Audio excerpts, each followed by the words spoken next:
നമസ്കാരം. റഫ്ടോക്ക് മലയാളത്തിലേക്ക് എവർക്കും സ്വന്തം. ISL കേരള ബ്ലാസ്റ്റേഴ്സ് ഇന്നലെയാണ് ഈസ്റ്റ് ബംഗാളിനെതിരെ കളിച്ചത്. ഇനിയിപ്പോൾ 6-ാം തീയതി നേരെ പോയിട്ട് ഗോഹട്ടിയിൽ വെച്ചിട്ട് നോർത്ത് ഈസ്റ്റ് യുണൈറ്റഡിനോട് കളിക്കണം. അങ്ങനെ വളരെ ചെറിയ ഇടവേളക്കുള്ളിൽ കളിക്കേണ്ടി വരികയാണ്. അതുകൊണ്ട് തന്നെ പല പ്രമുഖ താരങ്ങളെയും ഗോഹട്ടിയിലേക്ക് കൊണ്ടുപോകാതെയാണ് ബ്ലാസ്റ്റേഴ്സ് ട്രാവൽ ചെയ്യുന്നത്. ഇന്നലത്തെ കളി കഴിഞ്ഞതിന് ശേഷം ഇവാൻ വുക്കുമനോവിച്ച് മാധ്യമങ്ങളെ കണ്ടപ്പോൾ, മിക്സഡ് സോണിൽ മാധ്യമങ്ങളെ കണ്ടപ്പോൾ അദ്ദേഹം വളരെ കൃത്യമായിട്ട് ഈ ഒരു ഷെഡ്യൂളിനോടുള്ള അതൃപ്തി പ്രകടിപ്പിക്കുകയുണ്ടായി.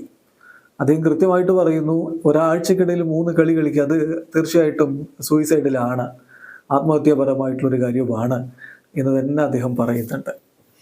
നമുക്കറിയാം, കഴിഞ്ഞ ജനുവരി ഈ സമയത്ത് ISL ഒരു ചെറിയ ബ്രേക്ക് വന്നു. അതിനുശേഷം സൂപ്പർ കപ്പാണ് നടത്തിയത്. സൂപ്പർ കപ്പിൽ ബ്ലാസ്റ്റേഴ്സ് സ്റ്റേ ചെയ്തത് കൊൽക്കത്തയിലായിരുന്നു. കളി നടന്ന ഒഡീഷയിലും.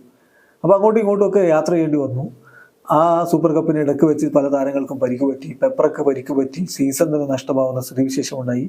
അതൊക്കെ കോച്ച് എടുത്തു പറയുന്നുണ്ട്. കോച്ച് പറഞ്ഞിരിക്കുന്ന വാക്കുകൾ ഇപ്പം ഏഷ്യാനെറ്റ് ന്യൂസ് റിപ്പോർട്ട് ചെയ്തിട്ടുണ്ട്. അതിൽ അദ്ദേഹം പറയുന്നത് ഇങ്ങനെയാണ്: ജനുവരിയിൽ സൂപ്പർ കപ്പിന് വേണ്ടി പോയ സമയത്ത് ഞങ്ങൾ സ്റ്റേ ചെയ്തത് കൊൽക്കത്തയിലാണ്. കാരണം ഞങ്ങൾക്ക് ഹോട്ടൽ പ്രൊവൈഡ് ചെയ്തില്ല. അതുകൊണ്ട് അങ്ങോട്ടും ഇങ്ങോട്ടും ഒഡീഷയിലേക്കും കൊൽക്കത്തയിലേക്കും മാറി മാറി ഫ്ലൈ ചെയ്തുകൊണ്ടിരിക്കേണ്ടി വന്നു. അവിടെ വെച്ച് ടീം ഡിസ്ട്രോയ് ആവുന്ന ഒരു അവസ്ഥയുണ്ടായി. പെപ്പറൊക്കെ പരിക്ക് പറ്റി, അങ്ങനെയുള്ള സംഭവങ്ങളൊക്കെ ഉണ്ടായി. പിന്നെ ആ സമയത്ത് ISL 2-ാം ഘട്ടത്തിൻ്റെ ഷെഡ്യൂൾ വന്നപ്പോൾ ഗെയിം ഓവർ എന്ന ഫീലിംഗ് ആണ് ഉണ്ടായത്.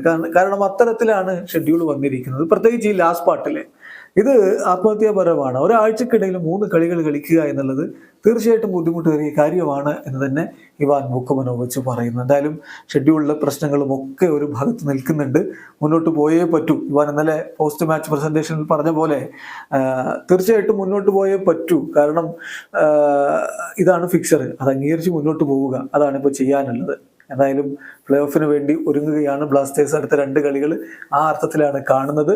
മികച്ച പ്രകടനം നടത്തി തിരികെ വരാൻ കഴിയട്ടെ. വീഡിയോ അവസാനിക്കുന്നു. ഫുട്ബോൾ ലോകത്തെ കൂടുതൽ വിശേഷങ്ങളുമായി റഫ്ടോക്സ് എത്താം.